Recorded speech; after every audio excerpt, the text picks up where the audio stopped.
Morning car lovers, Bobby Freeman here. Welcome back my friends. And as you can see today, I'm dressed a little bit like a Jedi because it is a classic British summer's day. Ironically, this is actually the nicest day we've had all summer, but that's England for you. And today my friends, we're going to be looking at the Jaguar F-Pace, one of my favourite, oh you can't see the car anymore, one of my favourite SUVs. In fact, to be honest, well, you know I'm a big fan of Jaguar anyway on this show, but I just think Jaguar with the F-Pace, it's kind of, I think it's hands down the best looking SUV on the market since they brought it out a few years ago. This is actually the last generation before the facelift. This is the 21 one, yeah, I think we'll go with that. And as I say, when they first brought it out, I was just absolutely just blown away by this car. I think in terms of design, especially for SUVs, it's kind of the pinnacle. There's no other SUV that looks as good as this one. You could say, I don't know. No, they're just not. They're just not. That's a fact. So let's have a look round it, a drive of it, and a bit of a fiddle and tinker with it and see what we reckon. So here we go. Let's have a bit of a walk around the car. And as I say, there's no angle from which this car looks bad. It just looks gorgeous. It's also, which I think is kind of very important when any brand brings out a SUV, is does it look like the brand? Does it look like a Jaguar? And obviously it definitely does. Even when I first saw it, I didn't even, I'd not heard of the F-Pace before. I knew straight away it was a Jaguar. Not obviously because it's a Jaguar sign on it, but even if they'd taken the Jaguar signs off, you'd still know it was a Jag. Look at these gorgeous, got nice xenon headlights on this one here, as you can see. Very nice. If you're into xenons, I don't even know what xenon means, to be honest, but well, I kind of do, but it's just a bit boring. And of course we've got the great big scooping vent there at the front, which is obviously indicative of Jaguars, and the lovely kind of vents down here. This one is the R Sport, so you get this kind of sort of silver line through there. If you go for the, this is the 2-litre diesel, but if you go for the bigger 3-litre versions, the S versions, that line will have disappeared. If you're looking for a way of telling which one's which, that's one of the good ways to tell. That line will go, it's just kind of a big open black thing. That is of course a technical term, a big open black thing. But as we move around the side here, we've got 19-inch alloys on this one, as you can see, and then we've got some lovely little vents on the side here. This one hasn't got the black pack, which my Jaguar XF has. I always think the black pack is very nice on these cars. So you would basically get, wherever you see silver like this, or aluminium, whatever you want to call it, that's going to be gloss black on the black pack. Also these bits down here, although those bits are actually black, they're not gloss black, and those bits are black as well. I'm saying the word black quite a lot. And let's step back and get a look at the profile on this, because this is one of the best.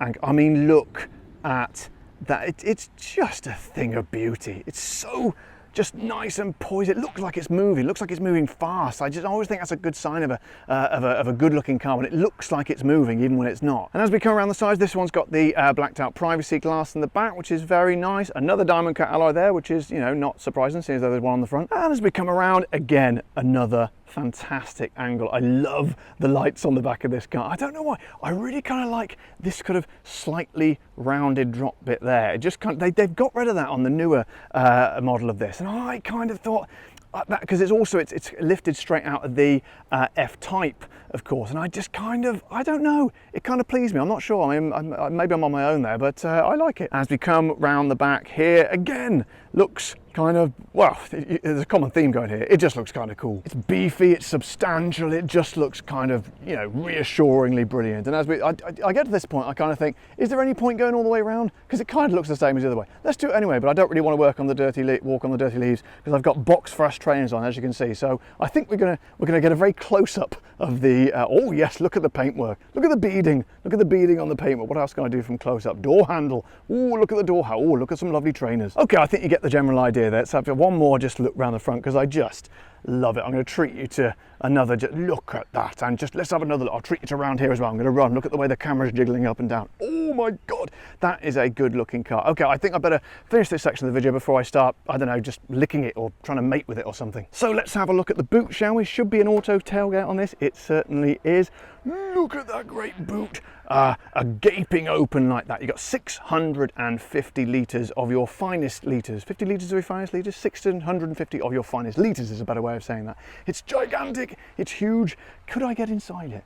Possibly. I think we'll try that in a minute. We've got lots of anchoring hook areas like this to which to anchor things. So if you like to, I don't know, just anchor stuff and stuff and stop it rolling around the boot. We've got a enormous look at that gigantic gigantic amount of space in there, worrying amount of space actually. I've got a feeling there might be something missing out there. I'm going to put that back down. And then you've got a lovely little net here with which to store, I like to store engine oil and other types of liquids in there. I don't know why. And it's always a good test to know if it's a decent sized boot, whether or not I can get in there. Can I get in there? Very comfortable. Very comfortably I could get myself and maybe even someone else should I convince them to come in with me. And obviously you can fold the back seats down there, creating a even further expanse of space, to which the measurements I have not checked yet, but it's generally known as a bloody lot. So let's have a look inside. As you can see, it is business as usual, classic Jaguar look and quality in here. Those of you with a Jaguar XE might recognize this whole sort of front unit here, because that's lifted directly out of the Jaguar XE and put here into the F-Pace. To be honest, I thought they might have used the interior from the XF, being, you know, sort of having, just because it's got an F in the title, but you know, that's just me. As you can see, this one has got the classic style dials here, the traditional style dials with the real needles, rather than the virtual cockpit, the digital display, but it has got over here the wider display on the screen here, which is the better version of their car infotainment system. You can get the other version, which has got a smaller screen, just an 8-inch screen, and it has kind of sort of real buttons on the side here and here. I really like Jaguar, as you know, but that's one thing I would advise you to avoid if you are going for a Jaguar, because it's just really kind of basic, really. It's not really up to scratch. The screen's kind of low resolution. It's a bit laggy as well. So if you are buying a Jaguar, always opt for this larger screen. And looking over here, we've got, I'm a big fan of the old arm on the window situation here. It makes me feel like a real man. However, this one doesn't really lend itself to it, as it's, as you can see, it's slightly kind of slopey. So if you put your arm on there, it's going to slide off. Admittedly, that's, you know, not a deal breaker for most people, but you never know. Then you've got the window controls up there, going down here, door handles there. They're just a door unlock and lock there. Nice light white stitching in this one all around the car, as you can see. I believe Jaguar call that light oyster.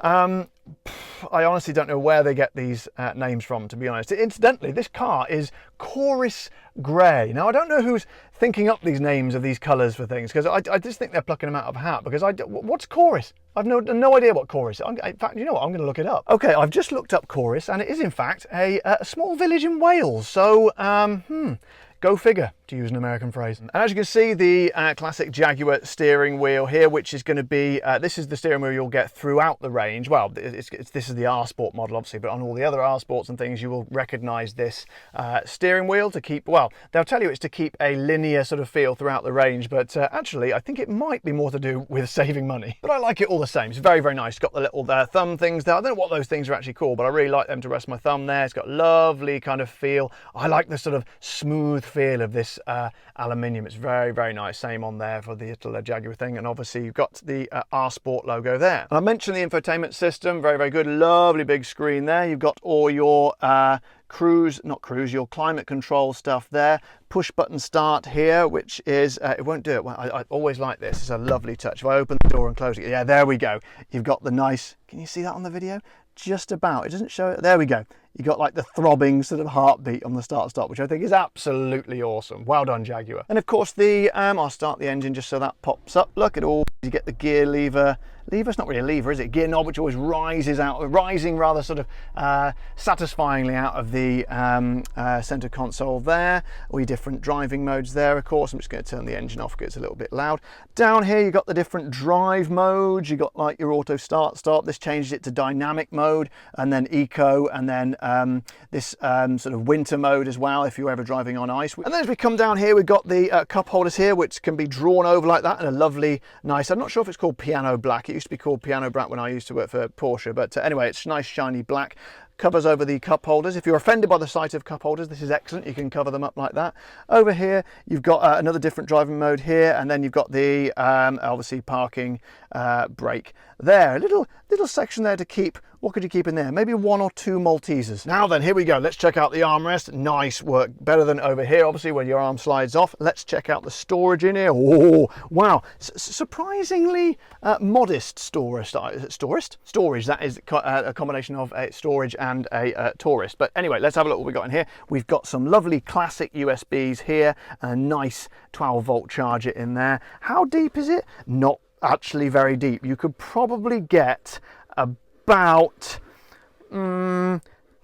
3 or 4 medium-sized sirloin steaks in there, should you wish to. This one's got the lovely leather, stitched leather dash, as you can see here, more light oyster going across there. Glove box, let's have a look. Any gloves in there? Not today. Again, not a huge size glove box, but enough to keep a few small pamphlets in and a little bit extra for, I don't know, something else. Speaking of storage, have a look down here. Nice big door bins here. Excellent. You could get, oh yeah, and it all goes right back there. And there's a lovely, what have we got here? Who's been eating Lotus biscuits. Oh, other biscuits are available, of course. And as we pan round, you've got this nice kind of aluminium effect here. I'm not sure what you call that. It's kind of textured aluminium effect there, more light oyster on the doors. You do have ambient light in there, but it's a bit light to see it today. Lovely quality seats. Look at the leather on those. Beautiful, beautiful shape. More light oyster stitch in there, of course. And as we pan upwards, you can see this has got the beautiful Alcantara ceiling there, which is always very, very nice, very indicative of Jaguar. You've got the nice sunglasses holder there, or normal glasses, any type of glasses. A generic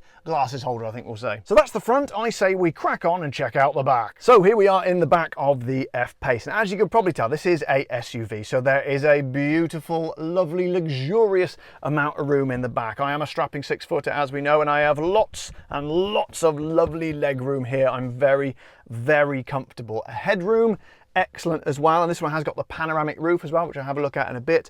Have a look over here, just pan round. It's very kind of sort of, it's kind of cozy. I like it. It's kind of, I describe it as cozy. I don't know what that label is all about. Maybe we'll look at that later. But generally speaking, it's very, very nice. You do have a bit of a lump here, not as much as the one in my XF. It's not, I mean, it's a bit tricky if you were trying to get over. Look, my foot won't really fit through there very well, but you know, it's not an electric car, so we're always going to have a bit of a hump there, obviously, if it's rear wheel drive or 4-wheel drive. Now this is very nice. It's quite dark down here. There we go. It's adjusted to the light. We've got not 1 USB, but 2 USBs down here, plus the traditional 12-volt charger as well, and a little area here which could probably keep 1 stick of a Twix bar on it. And of course you've got the lovely air vents here as well, if you're into air vents. Now one thing people do mention about this car is the visibility out the back, and it is fairly small. I would say it's fairly small, but at the end of the day, I think people get hung up on these things too much. I mean, how often do you really look out the back window? As long as you can actually see out of there,